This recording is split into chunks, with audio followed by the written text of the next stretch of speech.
that nobody else is talking about when it comes to legally protecting your coaching business online. Now, even if you're not a coach, I would say that this video is going to be helpful for you because I'm a UK-based lawyer and I support coaches and service providers with the legal things that they need to be doing in order to protect their business. Today, I'm going to talk to you if you are a coach and really help you with some specifics, but a lot of the things that I'm going to talk about are going to apply to you whether you're a coach or a service provider. So keep listening. I am a UK-based lawyer. My name is Lucy Wheeler. I am also probably now mostly known as Lucy Legal because I run one of the UK's most loved template and toolkit businesses. I sell legal templates, which is legal documents, to help you plug and play them into your business and basically make your life as an entrepreneur easier. Because let's face it, as an entrepreneur, we are wearing all of the hats, doing all of the things, social media, marketing, videos, all of those things, and actually trying to deliver our services to our clients. So anything that can help shortcut it, like having a contract in place, is like worth its weight in gold. And even better if it can help bring money into our business. Things like having a brand shoot or a social media course or anything like that that helps our business is great, but actually we also need the things that are less shiny but actually make our business work, like making sure we get paid on time.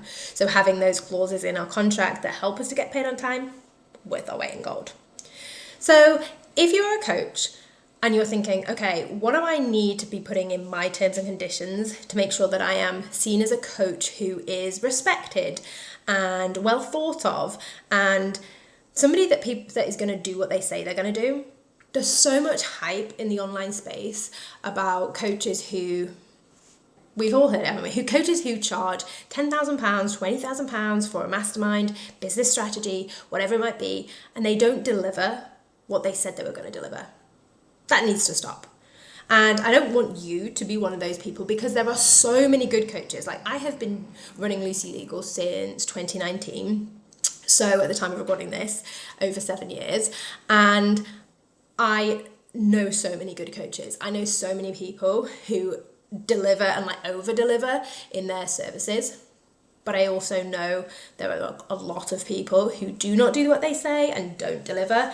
And I don't want you to fall into that category. So when we're thinking about our terms and conditions, what we need to make sure we're doing is telling people what we do and what we don't do. So what can you deliver and what can't you deliver? And you might be thinking, Lucy, no one's going to work with me if I say the things I can't do. Like, I want to tell people what I can do. I want to position myself as being the expert. I am an expert. I know that. You know that. But we're doing ourselves an injustice and our clients an injustice by pretending that we know everything, because we don't. So I'm a small business lawyer. I support people with their contracts, with commercial disputes, with trademarks. I do not support people with getting their personal will in place. I don't support people with probate issues, and I don't do property law. Okay, there are huge pieces of law that I don't touch, and that doesn't make me any less good at my job.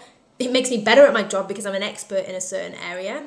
And by telling people that you can support them with the whole entirety of their business. So say, for example, you're a business coach and you're like, yeah, I can support you with business. I can support you with business strategy. I can support you with a launch strategy, email marketing. Maybe you can. But by telling someone that you can support them with their business, you better tell them that you can't support them with the legal side if you can't. You better tell them that you can't support them with the financial side if you're not an accountant. So we want to say, I'm not a lawyer, I'm not an accountant, I'm not a medical advisor, like I can't give you health advice about working in a way that's going to best suit your body. I can't tell you certain things. It's the same thing as well, like we often use the analogy of when you are working with someone to support them with their health and well-being. Sometimes if you're going to a doctor or a medical professional, you think that they can do everything to save you. They can't. They can't help you with everything. They will be a specialist in a certain thing. They might be a specialist in physical health, but not in dietary health. They might not be an expert in mental health. There's so many different components, and it's exactly the same when it comes to coaching. So please don't feel like you need to save people. Please have the confidence to say, I can't support you. This is the limit of my expertise. Your contract should also help you when things go right and to say, this is the way my services are going to be delivered and detail that, this is how you should pay me. But they should also cover what will happen if you if you can't deliver those services, or if you don't get paid. So say, for example, you've got a client who is coming on a one-off coaching session. They cancel 24 hours in advance. Is that okay? Can they do that? You need terms and conditions in place to protect you so you're not wasting your time. Because this is the secret that lots of entrepreneurs miss when it comes to legally protecting your business. It's not about putting some information on the footer of a website that no one reads. What you want to do is use your legal terms to elevate your business, and in doing so, you end up giving people a really good experience, because you say to them, if you cancel with less than 48 hours notice but more than 24 hours notice, we can reschedule with no extra charge. But if you give me less than 24 hours notice, you'll be paying in full. They know, you know, everybody's happy. Maybe not happy, but everyone's content, and they can see, well, that was clear, it's fair. It was fair from the start. But if there's a situation where someone gets in touch 12 hours before or 2 hours before and says, I'm really sorry, Mayday, they explain their issue, you're then having to bear the guilt potentially of like not allowing them because they had this unexpected health condition. And remember, you can still allow it if you want to, but you have the terms in place to protect you. So you don't have to give a refund, you don't have to give up your time. It may be that you actually say, oh, brilliant, actually, I'm really pleased I got that time back, it didn't impact me in any way, let's reschedule. Yeah? It's the same thing when it comes to working as a coach, and you've got a package of coaching that you offer. You maybe offer somebody 12 sessions, let's say, and they may be meant to be coming once a week, every week for 12 weeks. What happens if they get into the middle of week 2, 3, and they're ill, and they miss 2 weeks? Will those sessions be caught up? Will they be caught up at the end? Can they be caught up at the end because of the way that you work with somebody? So in the scenarios of business coaching, health coaching, whatever it is that we've just been talking about, both of those things would be seriously impacted if somebody was trying to work on their business or work on their health, and then you had to take 2 or 3 weeks out. You can't then possibly get them the same results within the initial 12-week period. So you want to be covering that kind of thing off in your contracts.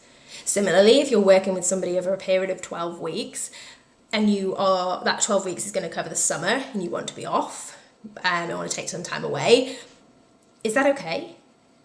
You've literally set up in business working for yourself. You do not want to be in a situation where you're like, oh my gosh, I can't have a holiday. But if you've contracted with somebody to turn up every week, you then can't go on a 3-week holiday.